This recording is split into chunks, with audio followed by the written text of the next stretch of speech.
जय हिंद साथियों, मैं प्रबल आप सभी का आपके अपने परिवार एग्जामपुर में बहुत बहुत स्वागत करता हूं। आप सभी को पता है कि आप लोगों के लिए बहुत ही शानदार से सेशन में लेके आता हूं जो पूरा का पूरा करंट अफेयर होता है, जो मैं डेली आप लोगों को आज के दिन का महत्वपूर्ण जो न्यूज होता है 5 से 7 मिनट में बताने को कोशिश करता हूं। उम्मीद है कि आपको ये सेशन अच्छा भी लग रहा होगा। आज है बेटा, आप लोगों को पता है कि आज है 2 अगस्त। अब 2 अगस्त की कौन कौन से महत्वपूर्ण से न्यूज है, कौन से महत्वपूर्ण बातें हैं, इसको आपके सामने डिस्कस करने वाले हैं। तो सबसे पहले तो हमें ये जानना है, आप लोगों को पता भी होगा, मैंने स्पेशल सेशन भी इसके ऊपर लिया था और आप लोगों ने प्यार भी दिया बहुत ही शानदार वहां पे। तो आप लोगों को पता है कि अभी चल रहा है बेटा टोक्यो ओलंपिक। अभी क्या चल रहा है बेटा? टोक्यो ओलंपिक चल रहा है 2020। कोरोना के चलते 1 साल लेट हो गया और 2021 में ये हो रहा है, लेकिन है 2020। आप लोगों को पता है कि भारत की तरफ से टोक्यो ओलंपिक 2020 में पहला पदक प्राप्त करने वाली मीराबाई चानू वेट लिफ्टिंग में उन्होंने जीता और उन्होंने सिल्वर मेडल जीता। उसके बाद पदक की सबसे महत्वपूर्ण दावेदार में मैरी कॉम और पीवी सिंधु का नाम था महिलाओं में। और इस बार की सबसे महत्वपूर्ण बात यह है कि अभी तक जो दोनों पदक हमें प्राप्त हुए हैं वो दोनों भारत की शेरनियों ने जीता है। अब पीवी सिंधु सेमीफाइनल में पहुंची, वहां पे पराजित हो गई, हम लोगों को निराशा हाथ लगा, लेकिन हमें उम्मीद जरूर था कि पीवी सिंधु आई है तो इस बार वापस पदक के साथ आएंगी। हम लोगों को पूरा विश्वास, तो इन्होंने उस उम्मीद को बरकरार रखा और भारतीय बैडमिंटन स्टार पीवी सिंधु इन्होंने टोक्यो ओलंपिक 2020 में चीन की खिलाड़ी को पराजित करके क्या जीत लिया? कांस्य पदक जीत लिया। अब यहां पे आपको समझने की जरूरत है कि इन्होंने एक हिस्ट्री भी क्रिएट कर दिया है। वो क्या हिस्ट्री क्रिएट कर दिया है? इसके पहले इन्होंने रियो 2016 में सिल्वर मेडल जीता था। अब टोक्यो 2020 में इन्होंने क्या जीत लिया भाई? यहां पे इन्होंने जीत लिया कांस्य पदक। 2 मेडल जीतने वाली भारत की प्रथम महिला बन गई है। ओलंपिक में 2 मेडल जीतने वाली भारत की प्रथम महिला बन गई है। इनके अलावा भारत की कोई भी अभी तक ऐसी महिला नहीं है जिन्होंने ओलंपिक में 2 मेडल जीता है। लेकिन अगर क्वेश्चन ये पूछा जाए कि वो पहला व्यक्ति कौन है, पहला वो कौन है जो 2 मेडल भारत की तरफ से जीता है, तो वो कौन है जी? पहलवान सुशील कुमार, जो भी हत्या के आरोप में आपके जेल में है। तो इस बात को समझने की जरूरत है। तो 2 व्यक्तिगत पदक जीतने वाली दूसरी भारतीय बन गई है। साथ ही साथ भारत के लिए 2 व्यक्तिगत पदक जीतने वाली पहली महिला खिलाड़ी और दूसरी भारतीय, क्योंकि पहला सुशील, दूसरा ये, लेकिन महिला में पहला आ जाता है। रियो ओलंपिक में इन्होंने रजत पदक जीता और इस बार के 2020 में चीन की जो विंग जियाओ उसको पराजित करके इन्होंने कांस्य पदक जीता। महिला सिंगल्स का स्वर्ण पदक चीन की चेन यू फेई ने आपको जीता है। तो ठीक है ना? तो आपके पूरे के पूरे भारत और एग्जामपुर परिवार की तरफ से, हमारे डिफेंस के सारे साथियों की तरफ से इनको बहुत बहुत बधाई। अब आप लोगों को पता होगा कि भारत की धमक दिन पर दिन पूरे विश्व में बढ़ते जा रही है और ये हमारे पिछले काफी लंबे समय के प्रयासों का नतीजा है। 1947 के बाद आज तक जितनी भी सरकारें रहीं उनके द्वारा जो प्रयास किए गए उनका नतीजा है।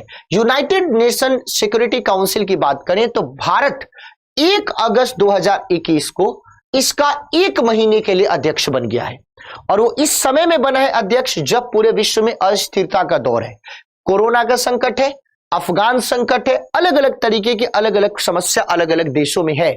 उस समय में भारत का इसका अध्यक्षता करना कहीं ना कहीं बहुत मायने रखता है और इन सभी इशू के ऊपर इसके में बात की जाएगी। लेकिन यहां पे एक इतिहास बनने वाला है। बताया यह जाता है कि 9 अगस्त को यूनाइटेड नेशन सिक्योरिटी काउंसिल में एक कार्यक्रम की अध्यक्षता हो सकता है कि प्रधानमंत्री मोदी जी करें। जैसे वो अध्यक्षता करेंगे तो ऐसे इस प्रकार के कार्यक्रम की अध्यक्षता करने वाले वो पहले भारतीय प्रधानमंत्री बन जाएंगे। यूनाइटेड नेशन सिक्योरिटी काउंसिल की बात करें तो 5 इसमें परमानेंट मेंबर और 10 इसमें अस्थायी सदस्य होते हैं।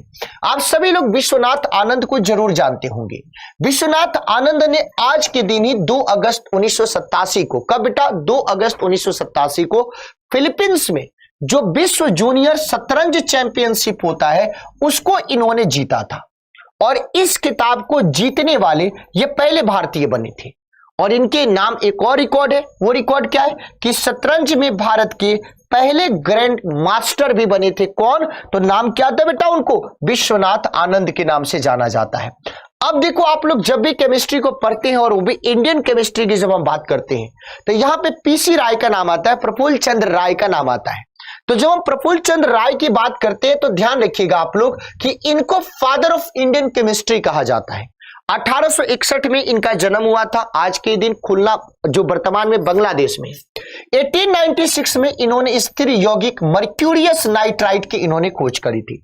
1901 में 800 रुपए से देश की पहली दवा कंपनी को इन्होंने स्टार्ट किया था।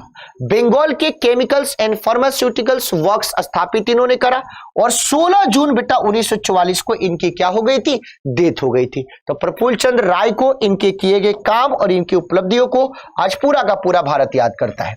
अब देखो भाई यहां पे क्या हुआ है, आप म्यूजियम के बारे में जरूर जानते होंगे, अलग अलग तरीके के आपने म्यूजियम को देखा भी होगा, लेकिन ये जो म्यूजियम है ये दुनिया का पहला अंडर वाटर म्यूजियम है।